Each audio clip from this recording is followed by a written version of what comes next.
मुनीब साहब, ये क्यों इस तरह कह रहे हैं? इस तरह की ये क्या कैलकुलेशन है? आपने, क्योंकि एक्सटेंशन की बात हो रही थी, extension is nothing, is not on the table ना, तो वो है इररिलेवेंट है। It's not relevant. अच्छा, इसकी क्या वजह?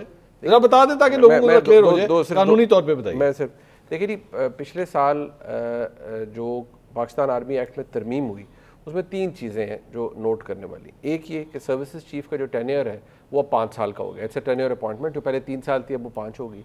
नंबर 2 ये कि जो जनरल का फ़ौज में जो रिटायरमेंट की एक एज होती है 64, वो सर्विसेज चीफ के ऊपर अप्लाई नहीं होगी। ठीक है। नंबर 3 ये कि जो रीअपॉइंटमेंट है वो दोबारा हो सकेगी थ्रू दैट लॉ। अगर कोई भी गवर्नमेंट चाहेगी कि एक सर्विसेज चीफ का अपॉइंटमेंट का वक्त मुकम्मल हो रहा है तो रीअपॉइंटमेंट हो सकती है। It's permissible under the law.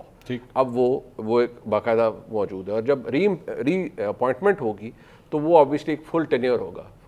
किसी की भी अगर होती है तो वो पूरे 5 साल का एक और tenure. So the current chief is there till 2027। ये इसमें तो फिर शायद ये नवंबर 2027 करना चाह रहे होंगे।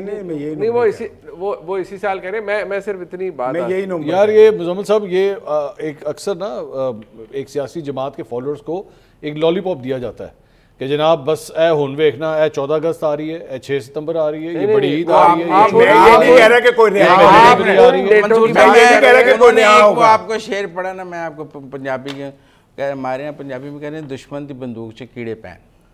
हुन आप तो होंदा कुछ नहीं, ठीक है ना। हुन इन्हां दी सारी गल इस ते वे कि नून लीग और पीपल्स पार्टी दी फौज नाल लड़ाई हो जाए तो फिर साडी लाटरी निकल आएगी। दुश्मन दी बंदूक च कीड़े पै जाण, साडी बंदूक तो चल नहीं रही, ओदे च ते पानी पै गया तो हुन दुश्मन दी बंदूक च आप। मैं आज एक चीज़ नोट कर रहा, बड़ी इंटरेस्टिंग, मैं शेयर करना चाहूँगा। साजिद तारड़ साहब, वो जो अपने आप को कहते हैं कि मैं डोनाल्ड ट्रंप के बड़ा करीबी हूँ, वो उधर से अमेरिका से, उन्होंने एक ट्वीट किया मरियम नवाज के जापान जाने के ऊपर कि जनाब इन्होंने बड़ा खर्चा कर दिया, ये कर दिया, वो कर दिया।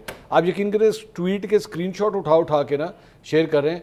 ये साजिद तारड़ ने कहता ना कि मरियम नवाज ने बड़ा ओए तो गया जी अमेरिका का डोनाल्ड ट्रंप भी जरा नाराज हो गया और एस्टैब्लिशमेंट के साथ साजिद तारड़ के ऊपर बैठ के बड़े बुरे लोग हैं जो इस तरह की बातें करते हैं या इस तरह की ट्वीट उठा के कर रहे थे, वो तो बड़े ही बुरे लोग हैं। लेकिन मैं फिर कह रहा हूँ कि बुरा वक्त आ गया है और ये थोड़े दिनों की बात है। मैं मैं ये थोड़ी कह रहा हूँ कि कोई रिहा हो जाएगा। यकीन करें कि नो ऑफेंस टू यू। अच्छा, फिर आखिरी एक minute sir, no offence to you, लेकिन पुरानी फिल्मों के अंदर ना एहो जे बाबे ना वो गांव देहात में जाके ना इस तरह की बात कहते हैं, लो जी आन लगा जी, आन लगा मेरे को आ जाओ मैं दम कर देंगे। ठीक है, इस तरह के कैरेक्टर होते हैं, ना करें इस तरह क्लियर कट बात करें। अच्छा नहीं, मेरा आखिरी सवाल है, इशारा ना लॉजिकली बात करें ना, लॉजिकली बात करें।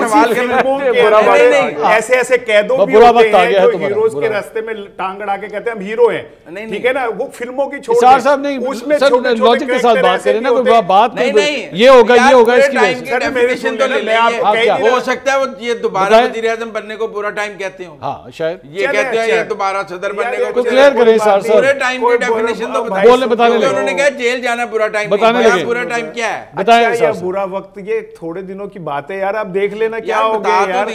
हम क्यों वो अदाकार बन रहे हैं जो हीरोइन के पीछे वो नाच के चली जाती है, हम फिर भी आहो नहीं आहो कर रहे होते। हमें भी थोड़ा सा वेट कर लेना चाहिए। कोई ऐसी बात नहीं है, ठीक है ना।